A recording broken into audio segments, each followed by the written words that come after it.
August 9. മത്തായിയുടെ വിശുദ്ധ സുവിശേഷത്തിൽ നിന്നുള്ള വായന. അദ്ധ്യായം 17, 14 മുതൽ 21 വരെയുള്ള വാക്യങ്ങൾ.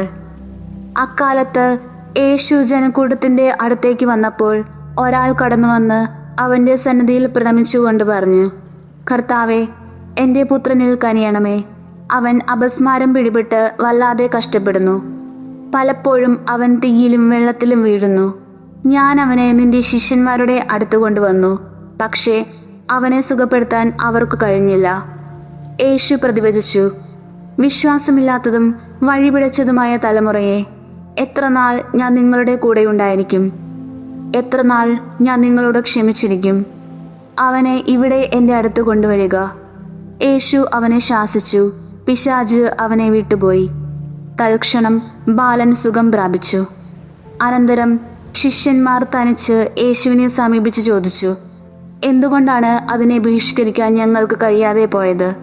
യേശു പറഞ്ഞു, നിങ്ങളുടെ അല്പവിശ്വാസം കൊണ്ട് തന്നെ. സത്യമായി ഞാൻ നിങ്ങളോട് പറയുന്നു, നിങ്ങൾക്ക് കടുകുമണിയോളം വിശ്വാസമുണ്ടെങ്കിൽ ഈ മലയോട് ഇവിടെ നിന്ന് മാറി മറ്റൊരു സ്ഥലത്തേക്ക് പോവുക എന്ന് പറഞ്ഞാൽ അത് മാറിപ്പോകും. നിങ്ങൾക്ക് യാതൊന്നും അസാധ്യമായിരിക്കുകയില്ല.